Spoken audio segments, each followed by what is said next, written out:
Today we'll be talking about the 2022 film Top Gun Maverick. So sit back, relax, grab your drinks, and let's talk about this film. What's up, y'all, and welcome back to the Formal Review. This is Season 5, Episode 6, and I thank you all for tuning in once again. Now, in this episode, we will be analyzing a new legacy sequel film and how it stands up in the overall franchise that it encompasses. So stay tuned.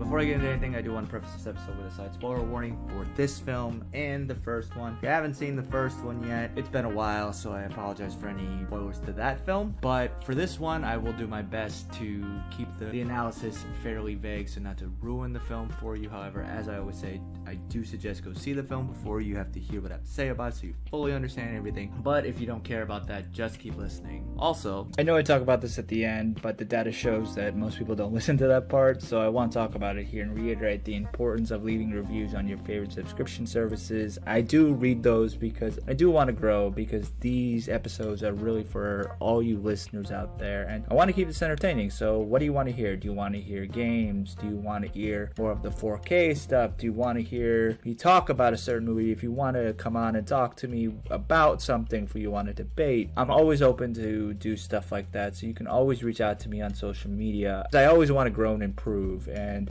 just because something works doesn't mean that it cannot be improved. So if there's something that you want me to improve on, let me know, and I will grow as such. Anyway, so let's get back to the film at hand. So let's sit back, relax, grab your drinks, and let's talk about this film.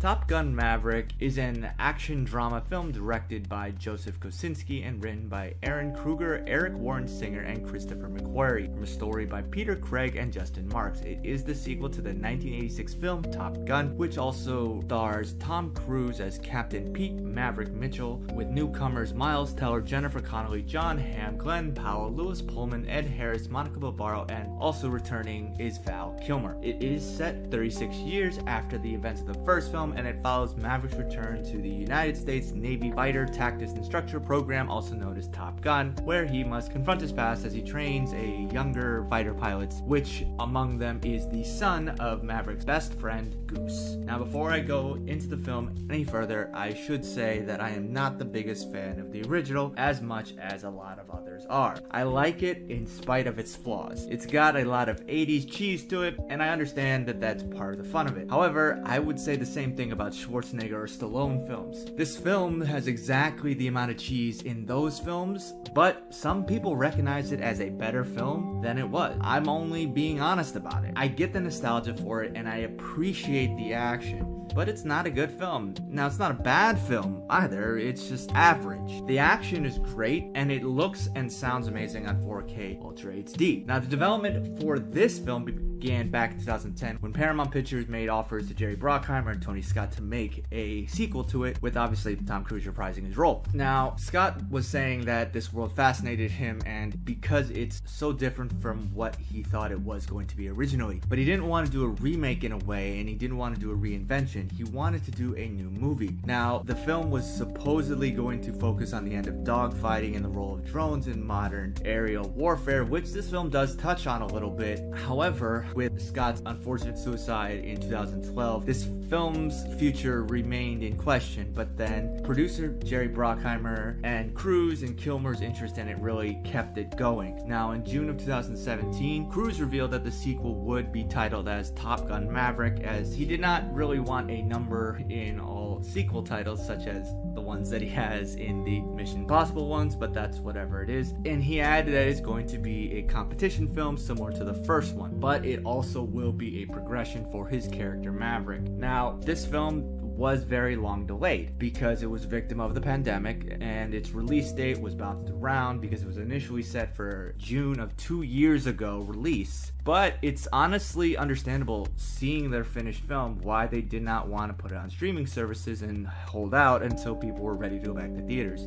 The film is amazing to see on the big screen, and Paramount knew what they had. Even the Kosinski, who's known mostly for his work on other CGI-based films, really with this one has one of the best of his career. And the production value in this film is absolutely amazing, and I'll go into more details of the actual film itself in a little bit. But Cruise has obviously been known for doing a lot of his own stunt work and doing a lot of really great things behind the camera, and that, even if not from the director's chair, he does a lot of really great things, and praise is due to him for that. Stunt people in general don't get the praise that they should, and Cruise is one of those actors that does a lot of his own stunts even as he's getting older. And even with this, he even did something new. He designed this unique boot camp for the actors that had to go through 3 months of intense training, which did underwater evacuation, aerial aviation, and also preliminary training to build the spatial awareness inside the aircraft and the flights. And the actors really had to learn how to run the cameras, because when they're up in the planes, they have to direct themselves essentially, because there's a lot of practical effects when it came to this, and they really had to be taught about the lighting, the cinematography, and the editing, because this is something that really hasn't been done a lot in cinema, if not even at all. And that's something that really Cruise really dialed into a lot of the other actors and have them go through it, which creates this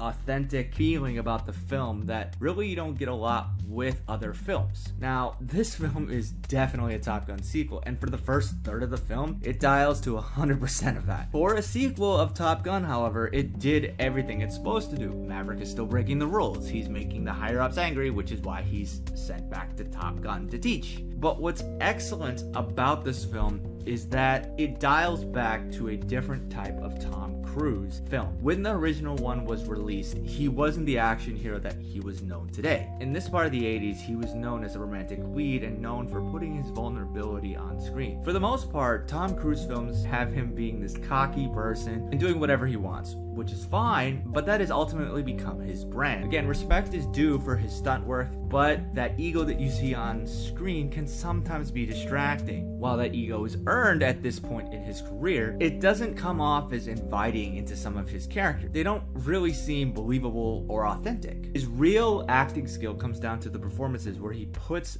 his ego aside and concentrates on the small moments, such as he did in Collateral or even Rain Man. And he's had a lot of roles that show how decent of an actor he is. And in his action roles, he doesn't dial into that. He dials more into the ego side of it. He always does better when he's not the superhero. However, his ego is full on displayed in the first third of the film, even though it's what a lot of 80s action films have. The protagonist is praised as his hero, who's super tough and masculine. The first third has other characters saying generic yet charming one-liners. They treat him as this old man, and then he shows them up in disguise. It's honestly very safe and typical for an 80s film, and honestly, a sequel to an 80s film. The first third is not bad, but nothing is seemingly added to the story, or even upped for that matter. Even the first few minutes of the film feel absolutely pointless, other than to establish the environment, which should have been known because this is a sequel to that. This sequence doesn't connect to the film story outside of it possibly being the ship where some of the film takes place. However, that's not really explained, and it's just there so that Danger Zone can play and be cool. And this scene is purely there to elicit nostalgia, and it is shot and edited in almost the exact same way as the opening of the first film. But in the first film, it is establishing an environment. In this one, the environment is already known. So what is the point of this scene other than to be nostalgic and or cool? Though this is one of the few times where the nostalgia does not work. Otherwise, the film uses nostalgia in a very well done way through its narrative, characters, and its very filmmaking. There are plenty of quote-unquote remember this moments, such as when Rooster, like his father, sings Great Balls of Fire at a Navy bar, and then the film gets a little bit more creative with this, giving a beach football sequence in place of the infamous beach volleyball sequence. And another more obvious moment is the actual replaying of the 1986 film footage, reminding us of the particulars of Goose's death. Now, some of these work well within the story, such as Rooster and his father's death scenes, but the beach football scene does not. They give a small reason for it, but it could have been taken out and nothing would have changed about the story, because there's not a lot of development into this scene other than really trying to be an homage to that beach football sequence. What's really great about the other two sequences is that they add more into Maverick's character and his relationship with Rooster. And these two moments specifically really do allow this film to somewhat take a step back from the original and allow it to be its own film. Now, it obviously doesn't do that the entire film. However, these moments are what really makes sequels great in that they don't depend on the first one for their story. What they do is they take those moments that are significant in that and show them happening in the first one. Now, if they didn't show these sequences, there's a lot of nostalgia to it. Anyone who's seen the first film would know what they mean, but anyone coming into the film not knowing what they mean wouldn't understand what the point of those were. But this film luckily does not do that with those sequences, so that's what really makes that type of nostalgia great. Now, the supporting cast here is also excellent, with Monica Barbaro and Glenn Powell, who are the main two recruits outside of Rooster. Powell's hangman is the main rival of Teller's Rooster, who may seem similar to Kilmer's Iceman from the first film. However, he's actually more like Maverick, and he's cocky and unsafe pilot. Conversely, Rooster's more by the book like Iceman was. Now, speaking of Iceman, Kilmer returns in a small yet essential role. Now, even if one is not a fan of the original, his bittersweet role here is beautifully done, with honest nods to his real-life health battles. When the original ended, Ice and Maverick were thought to go on to having a great romance, and that's what this film tells you about them without actually showing you anything. You don't have to see the relationship that they have with each other and the love that they probably gained over the careers, but the film touches on every little thing to understand how their relationship has grown since the end of the last film. They're now texting each other, even with their positions being greatly different. Iceman has become this legendary figure that has been promoted time and again, whereas Maverick is constantly in hot water for his exploits. Nevertheless, they remain really good friends, and their lasting together really speaks to the relationship. They end on a joke, but it's a well-earned one that feels realistic to their personalities. And this is, again, when the film shines, with its small moments. At the end of the day, the film is this story about relationships between Maverick and other people. Has relationships with Ice. He has a relationship with Jennifer Connelly's character. He has relationships with Rooster, which is obviously the most strong one. And how he's developed pretty much being so dedicated toward flying that he really has put his expenses happiness in some ways, such as having a family. He's become this somewhat surrogate father to Rooster, but they have such a troubled relationship that it's not a full-on loving relationship, and it's really not even for the reason that you'd expect, in that Rooster doesn't blame him for the death of his father, and it's really quite interesting to see how that relationship plays out. However, it doesn't really come to a conclusion in that they don't say that the reasons why their relationship is so strained or getting past that. Yes, Maverick does eventually give Rooster the permission to be his wingman and whatnot, and yes, that is something that's unspoken, but the overall issue between them isn't talked about. Yes, Maverick does talk about it with Connelly's character, but they don't really show Rooster and Maverick talking about those issues out. Obviously, you can assume that those will happen after the events of the film or maybe off screen or whatever, but because that's such a core aspect of their relationship, it should have been dealt with a little bit, since it's a big part of the overall story and their relationships. To not include some type of conversation, maybe I missed it, but I really don't think I did. That conversation not happening is seemingly problematic from a story perspective. At least it's minor and it doesn't really matter when you're watching the film as much, but it is a little bit of an issue when it comes to the writing details. Because when Rooster is one of the pilots that Maverick has to train, the film's main plot revolves around them reconnecting. Now, just like there is this bromance between Goose and Maverick, this father-son bromance between Rooster and Maverick also happened. And frankly, Teller here as Rooster is pretty fantastic and allows himself to be different from Goose, but also feel as he's doing an homage to his father, and you really feel the emotion coming from Maverick toward Rooster and how much he honestly looks like his father. But what's really great is that Teller holds his own in this role. The only aspect of these relationships that didn't entirely work is the romance with Connelly's character. Now, this is not to say that she's bad in any way. In fact, her chemistry with Cruise speaks to her acting ability, which is more than the original with McGillis. Connolly is absolutely lovely and terrific in her role, but the emphasis of the story is on Maverick and Rooster, and every other relationship that's trying to be established in this film almost feels shoot in. And her character is mostly an excuse to take a woman and put it on the back of Maverick's motorcycle again. Her character has very little backstory outside of Maverick breaking her heart in the past at one point. It becomes old really fast, and they only quote-unquote brought back her from a one line of dialogue in the first film. You've been busted. You lost your qualifications as section leader 3 times. Put in hack twice by me. With a history of high-speed passes over 5 air-controlled towers and 1 admiral's daughter. Penny Benjamin. That's it. There's nothing much to her at all. Yes, she owns a bar. Yes, she's a single mom. Okay, we don't know anything about really who she is in this film, and this is one of those moments that is tied to the first film, but really you don't know anything about who she is or anything outside of the fact that she's there so that she can be the woman that is put on the back of Maverick's motorcycle and then he can ride off into the sunset with. That's really it to her character, and it's really not done well. Now, all in all, for much of the running time, the film really offers very little that's surprising, but this changes when the film has the characters in the sky. The flying sequences are really spectacular and are done so well. It is absolutely gorgeously shot and with little to no CGI for the flying scenes. Now, the director said that the team basically spent more than a year with Navy forces to use these IMAX cameras inside the cockpit, with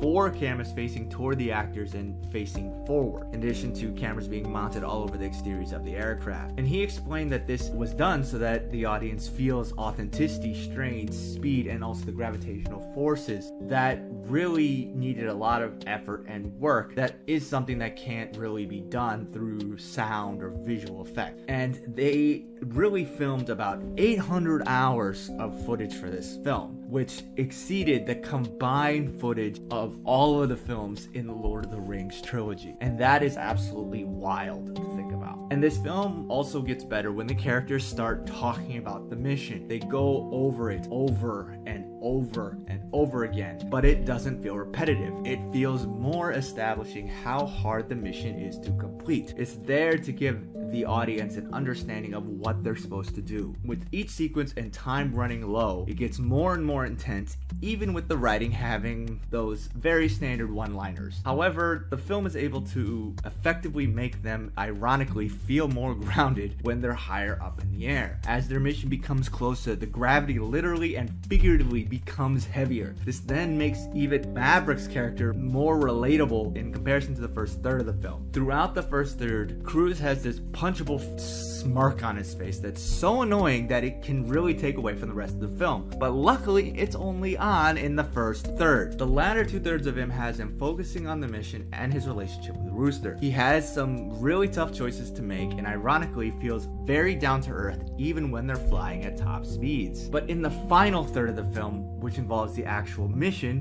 which is an airstrike on a not named enemy's uranium enrichment facility, the action filmmaking is absolutely fantastic and puts you on the edge of the seat that even with its predictability, it's still amazing to watch. These action sequences are shot so well and are absolutely stellar to see. They are so good that they allow for the audience to hold their breath even during their training sequences again. Now, this is not a flawless masterpiece, and at its core, it is still a Top Gun film. However, the film succeeds more than the original because each moment feels absolutely worth it.